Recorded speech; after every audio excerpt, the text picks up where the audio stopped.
Huwag mo nga nang sabihin na may daw ulo-ulo. Kung kasi hindi mo natin dapat mo. Ako ito yung lubot. Ikalay ka na natin. Hoy! Wala gani. Kumay ko. Pihagod. Ako yung bakayo. Wala na. Okay daw ulit si Ariel. Sasamahan ko siya. Sasamahan ko. O di sige na, nakapag-video na ako eh. Magluluto na ako sa bahay. Iwan na kita dito. Ha? Nabigyan ko na si Kuya Randy tsaka si Kuya Noli. Okay na. Samahan ko siya di. Siya na lang. Eh baka naman kulang. Sudaan. Sa palengke na lang.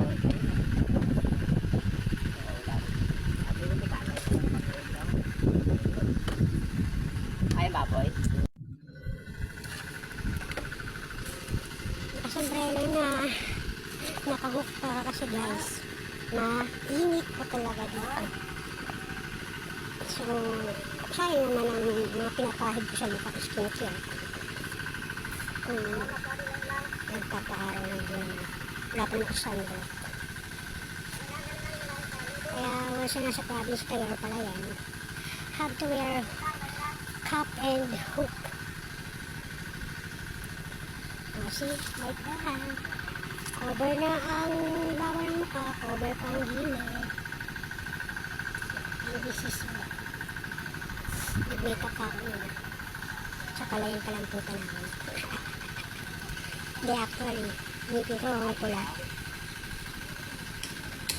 Actually, sumabay ako. Kasi pahatid siya. Hinatid ko siya ng motor. At susundin ko na siguro siya mamaya dun sa bungad lang. Tapos bibili ako ng ulam dahil ako ang magluluto ng sinigang na baboy para sa inilakad ko ngayon. Kailangan magbawi kasi naman 50 kilos pa rin ako hanggang ngayon. Mag-isang buwan na isang kilo hindi, halos hindi dumadagdag ang timbang ko. Minsan nagpa-49, minsan nagpa-50. So after ko magpawis at gumawa ng mga gawain, maglakarawat, kailangan kong bawiin yun. Okay? Kung hindi ako magbabawi ng kain, baka bumaba ang timbang. Okay? See you later. Hindi na kayo alligator. Gumagawa sila ng kubo dyan para habang nagtatanong sila ng palay, kapag napagod sila or mainit na mainit talaga, kailangan may masisilungan. Update ko ay pagka nagawa na yun. Mahal kaya kawayan dito kahit probinsya ko. Kala nyo ba? Kung may kawayan ka, libre ka. Kung wala ang kawayan, bibili ka pa rin kahit province. Ay ko ano yung maingay, may motor pala ng tubig dito. Yun. Kala ko may helicopter. Joke. Ayun po siya, tinutubigan pala yan. Oh. Yan yata yung binili pa namin sa Quiapo noon.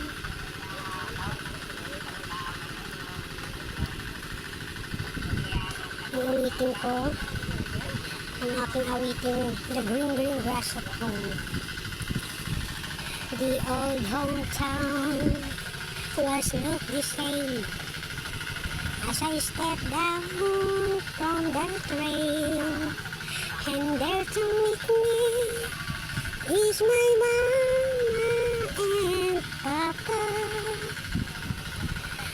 Down the road with my sweet Mary, hair of gold and lips like cherry. It's good to touch the green grass of home. Yes, they are coming to meet me. I'm so reaching smiling sweetly. It's good to touch the green, green grass of home. Marami ang kapunuan dito. Hindi pa rin kung ano mga puno ito. Parang malunggay. Pero wala namang malunggay dyan yung kapas. Ano kaya yan? Ito mangga yata. Mangga to daddy, di ba? Di! Mangga! Saging daw. Gago. Saging daw yan. Niloko mo. Pero mangga yun, di ba? Ikaw naman, alam ko naman puno ng saging. Ayan, oh. Yan ang saging. Ha? Pepino? Ah, pepino pala to, di.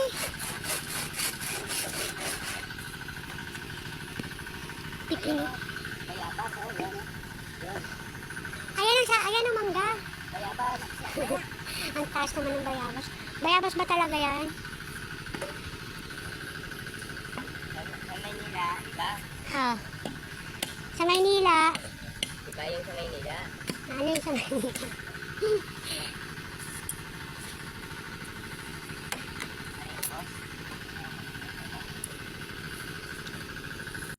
Nalapitan ko po yung ano yan, motor ng water para may idea kayo kung kayo ay magtatanim ng bugas yung ginihik yan po siya dito siya umukuha ng tubig para matubig ang palayan kasi nasa advantage na may ganyan ka malapit ka sa ganyan parang mini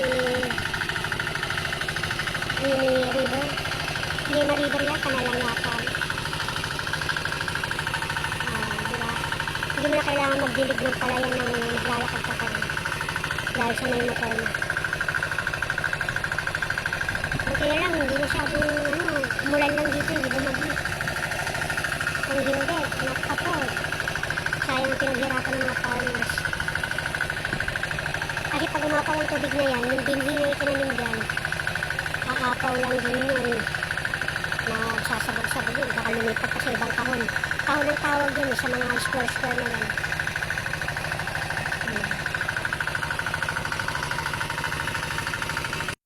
sabi ko nakapag-video na ako uwi na ako dahil magluluto pa akong ulam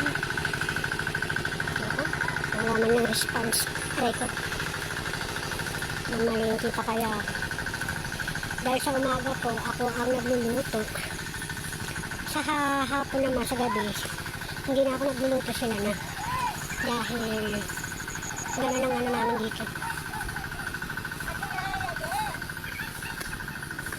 pinapawisan na ako ang sarap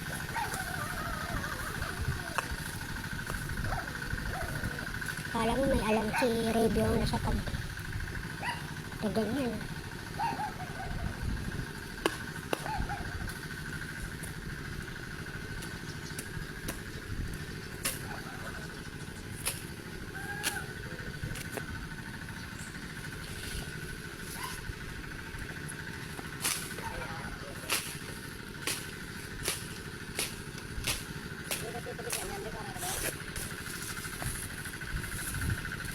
alam ko nang pauwi di mangalengke pa ako eh magluluto pa maglalakad lang siguro ako para exercise iwan ko lang yung motor dun malayo ba? Wala mo sana yung shortcut dyan. Shortcut? Yung dati natin dinaanan mas malayo yata yun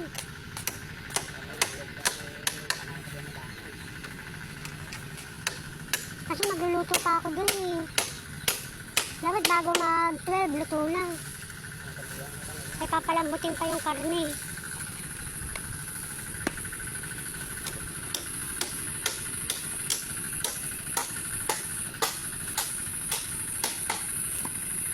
uy may malaking nuno sa puso sabi nila nung nakaraan sa pusakon sa palengke may aswang daw dito lalaking aswang totoo yun guys kahit ilugo salita ng chismisan nila dito hindi ako nakalpapalo